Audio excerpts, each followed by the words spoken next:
Welcome back to the Real News Network. I'm Paul Jay in Washington, D.C., and joining us again from Amherst, Massachusetts is Jim Crotty. He's associated with the Perry Institute there, and he teaches at the University of Massachusetts, Amherst. Thanks for joining us again, Jim. Thank you. So let me read you a quote from your own paper and then ask you to explain it.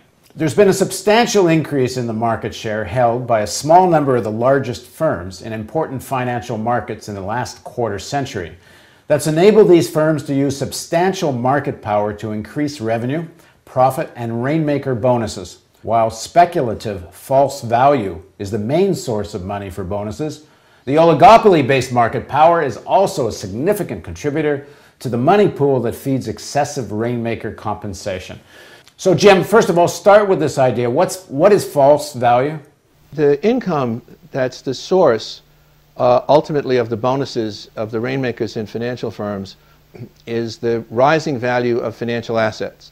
So when the stock market's going up and the value of mortgage-backed securities are going up and the value of complex, bizarre securities based on mortgages like collateralized debt obligations are going up, then everyone's making money. So all the asset values are rising.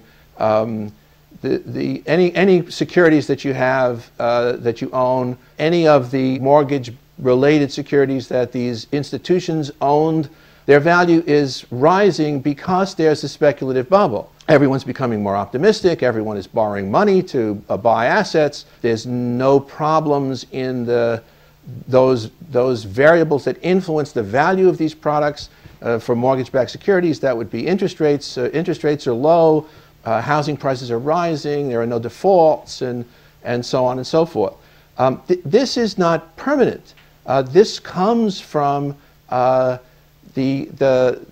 entire financial system being excessively optimistic based on temporary debt-fueled speculative moves. So the value that's created is short-run. It will go away as soon as the perfect conditions end. But this is the value which fuels the revenues of financial firms and fuels the pools that bonuses come from. Everyone knows the bubble will burst. You just try to make as much money as you can before it bursts and try to get out before it bursts and let some other sucker pay for it. Everybody tries to make as much money while it's still there, which they do by borrowing more and speculating more. I mean, the financial institutions were responsible for the largest rise in borrowing over the past 20 or 25 years or so. In 1980, financial firm debt was about 20% of gross domestic product, the size of the economy, but it was 120% by 2007. So it's not just that you're riding the financial boom.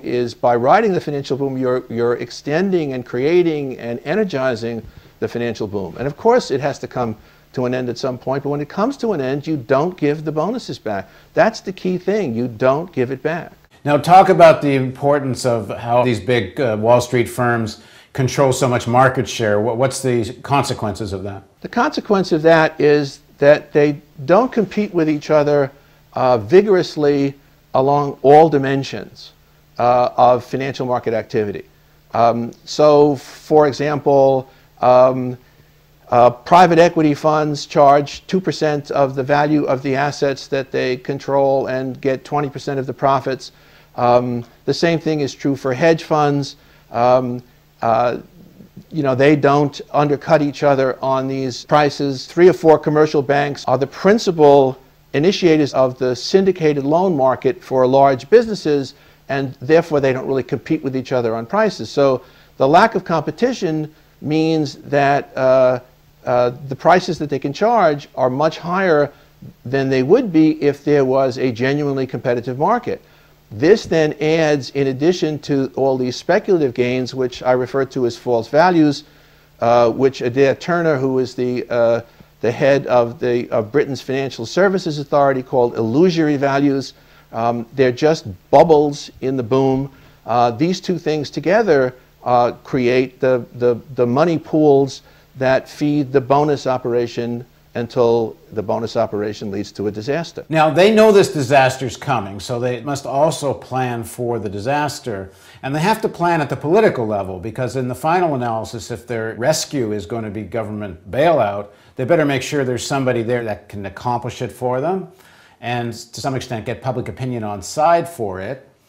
So what is that in relationship to where Obama is at? We know how much Obama was financed his campaign by Wall Street. How much planning goes into all of this?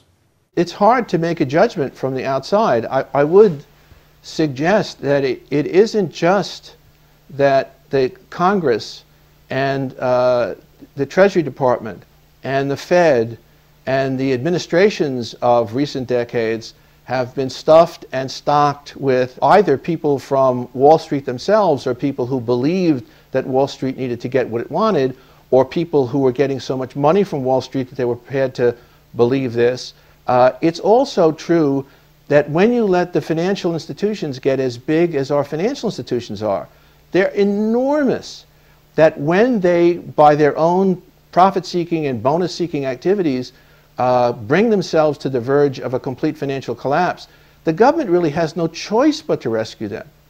It's blackmail. It's structural blackmail. If they don't rescue them, then we could get a Great Depression. So they have to rescue them. So that they are structurally blackmailed into rescuing them, and they are seduced, convinced, paid, believe the economists that in the bubble leading up to the need for a rescue, that the downturn isn't going to come. Well, in your paper, I mentioned this in the first segment of our interview, I'll quote it again. You say this: the Obama administration has shown no inclination to tighten the leash on financial firms or to rein in the bizarre bonus system. So in the next segment of our interview, let's talk about what should that leash look like, what's on the table in terms of financial regulation, and what if you were able to write it, what would you write? So please join us for the next segment of our interview with Jim Crotty.